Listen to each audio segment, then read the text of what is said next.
Maka itu dikatakan Rasulullah sallallahu alaihi wasallam, tafakkaru fi khalqillah wa la tafakkaru fi zatihi. Berpikirlah tentang makhluk ciptaan Allah, jangan coba-coba memikirkan tentang zat Allah, karena akal kita ini terbatas. Tadi angin saja sudah tak bisa kita cernakan. Kita setiap hari melihat listrik. Mana wujud listrik sebenarnya? Itu lampu listrik. Coba kalau tak ada minyak saja, sudah tak bisa hidup dia. Mana listrik sebenarnya? Tak bisa dicerna oleh akal kita. Kalau dalilnya apa? Harus dilihat. Coba lihat. Kita punya roh tak? Pernah tak kita melihat roh kita? Pernah mendengar suaranya? Pernah mencium baunya? Pernah berbicara dengannya? Lalu dari mana Anda mengetahui Anda punya roh? Anda tidak pernah melihatnya, tidak pernah mendengarnya, tidak pernah berbicara dengannya, tidak pernah mencium baunya. Lalu dari mana Anda mengetahui Anda punya roh? Akal tak bisa mencerna. Perhatikan, maka kelemahan akal. Jadi ketika untuk manfaatkan akal, kita harus tahu bagaimana kelemahan akal agar kita tidak tidak melampaui batas akal itu. Islam tidak ada doktrin. Kalau dikatakan Rasulullah berpikir tentang makhluk Allah, itu bukan doktrin. Kalau doktrin itu ajarannya itu tak benar, tapi harus diterima sebagai sebuah kebenaran. Sedangkan disebutkan Rasulullah itu bukan doktrin. Apa itu? Batasan akal kita. Tak bisa akal kita mencerna, ikhwan. Sedangkan di dunia ini saja tidak bisa kita mencerna.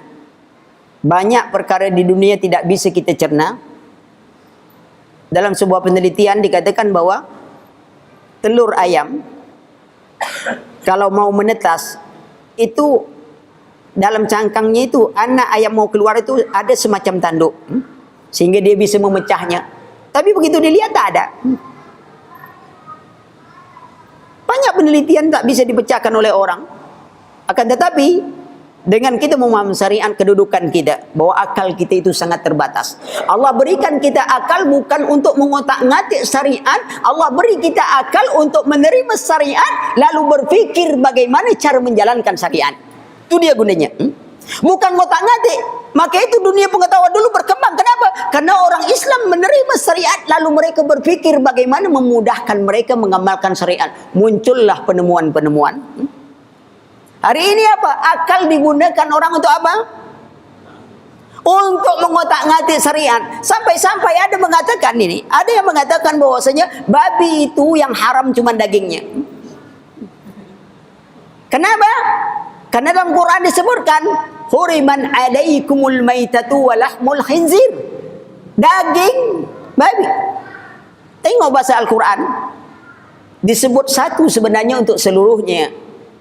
Tak mungkin ada babi hanya punya daging saja berjalan, tak ada tulang, tak ada kulit.